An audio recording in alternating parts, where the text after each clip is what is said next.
बनो, संगठित रहो और संघर्ष करो।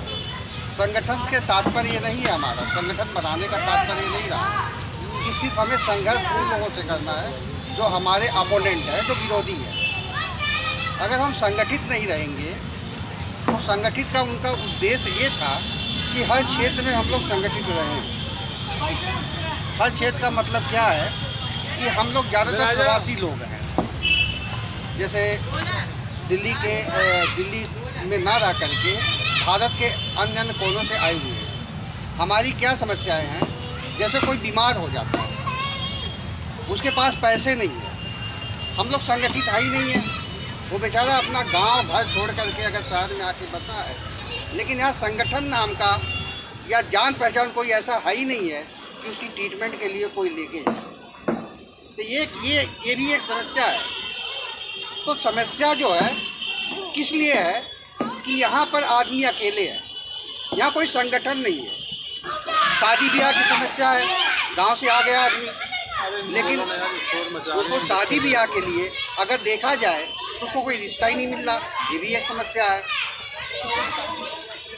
बीमारी, शादी, मृत्यु, विवाह, शिक्षा, अगर कोई बच्चा टैलेंटेड है, अगर उसको प्रोत्साहित हम लोग करें तो ऐसा हमारे पास कोई ऐसा संगठन नहीं है, कोई योजना नहीं है, कोई इस तरह से जो हमारे पास एक तरह से उनको देखा जाए कि कौन ऐसा बच्चा है।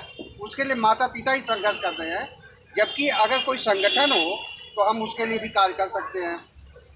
अगर कोई किसी के साथ भेदभाव होता है, डिस्क्रिमिनेशन होता है या मारपीट होती है, किसी ने मारपीट दिया, तो अगर वो थाने में जाता है, तो अगर वो जिसके खिलाफ लड़ाई हुई है, अगर वो ताकतवर है, उसके ऊपर अन्याय कर रहा है, तभी थाने में उसको न्याय नहीं मिलेगा। क्यों न्याय नहीं मिलेगा? हमारे पास कोई ऐसा संगठन नहीं है।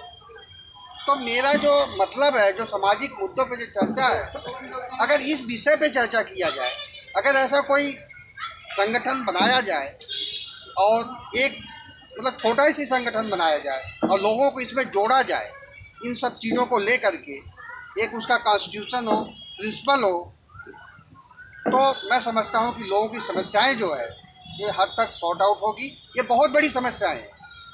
जब आदमी अभी जो है, अब आप सब लोग इस तरह की समस्याओं को फेस कर रहे होंगे। गवर्नमेंट हॉस्पिटल में जाओगे, कोई ट्रीटमेंट नहीं, कुछ भी नहीं, ठीक है, वहाँ भी समस्या है। पैसे के अभाव में लोग जो है डेथ हो जा रही है, आदमी कितना लाचार है, ठीक है। तो मेरा कहने का मतलब है कि अगर इस तरह का संगठन बनाया जाए और इस दिशा में काम किया जाए तो बहुत ही अच्छा होगा, हम लोगों के लिए अच्छा होगा, और ये बहुत ज़रूरी है। आदमी यहाँ पर बिल्कुल अकेला है, ये सोच।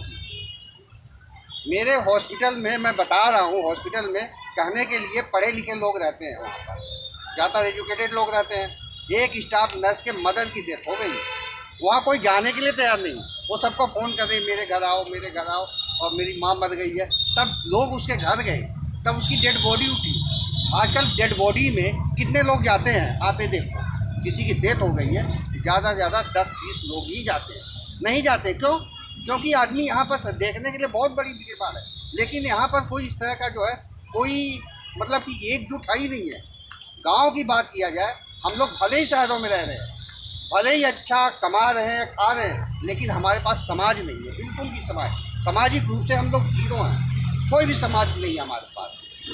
गांव में अगर शादी होती है, अभी रिसेंटली मैंने शादी एक अटेंड किया, वहाँ 141 लोगों ने, जो कन्यादान होता है ना, वहाँ पर 141 लोगों ने अपना कन्यादान दिया। क्या शहर में पॉसिबल है?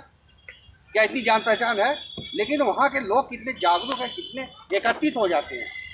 अगर आदमी बीमार हो तो वहाँ के लोग ये नहीं, हॉस्पिटल तो पहुँचा देंगे, भले ही उनको पैसे नहीं है, चंदा करके पहुँचा देंगे। क्यों? वहाँ पर समाज है। तो इस तरह का अगर हम समाज का निर्माण करते हैं तो हमारे लिए अच्छा होगा, और करना चाहिए। सामाजिक मुद्दों को लेकर के हमें एकत्रित होना चाहिए, इसमें प्रयास करना चाहिए, यही मेरा कहना है। Thank you, all the best.